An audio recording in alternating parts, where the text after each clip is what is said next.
Police अधीक्षक यांनी शिरपूर येथे करोडोंचा गांजा केला जप्त। बेकायदेशीररित्या गांजाची शेती करणाऱ्यांना सावधान। जिल्हा पोलीस अधीक्षक व क्राईम ब्रांच मागावर। धुळे जिल्हा पोलीस अधीक्षक श्रीकांत धिवरे यांनी धुळे जिल्हा पोलीस अधीक्षक पदाची सूत्रे हातात घेताच आपल्या शैलीने भ्रष्ट कर्मचारी यांची उचलबांगडी केली। तसेच पोलीस विभागात शिस्तीचे पालन कसे करावे याचे धडे दिले। दिनांक 27 फेब्रुवारी 2024 रोजी गुप्त बातमीच्या आधारे शिरपूर पोलीस ठाणे हद्दीतील रेकलिया पाणी धरण परिसरात मानवी मेंदूवर विपरीत परिणाम करणारे गांजा सदृश्य झाडांची लागवड तसेच सुका गांजा विक्री उद्देशाने लपवून ठेवलेला आढळून आला असता पोलीस निरीक्षक दत्तात्रय शिंदे यांना आदेशित केले। अंदाजे 2 ते 3 एकरात 5 ते 6 फूट उंचीचे झाडे तसेच 100 किलोचा आसपास सुका गांजा मिळाला आहे, ज्याची अंदाजे किंमत करोडोंच्या गणतीत आहे। शिरपूर पोलीस ठाण्यात NDPS कायद्याने गुन्हा दाखल झाला आहे।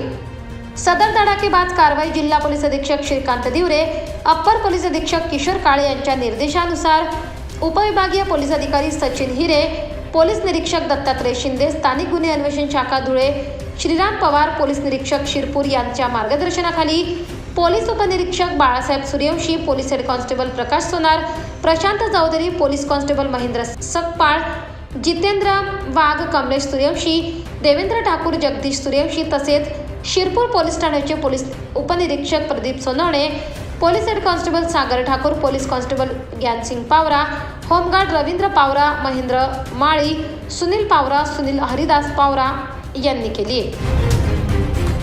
लाकडे हनुमानाच्या गावाच्या पुढे शिरपूर तालुक्यामध्ये स्थानिक गुन्हे शाखेच्या टीमला एक कॉन्फिडेन्शियल माहिती मिळाली होती की गांजाची लागवड मोठ्या प्रमाणात करण्यात आलेली आहे। त्या अनुषंगाने ते रेड केले असता काही एकर्समध्ये गांजाची लागवड आहे शेतामध्ये सध्या, त्याच्यात कापणी करून त्याचं संपूर्ण आपण वजनमाप करून संबंधितांवर आता गुन्हे दाखल करत आहोत।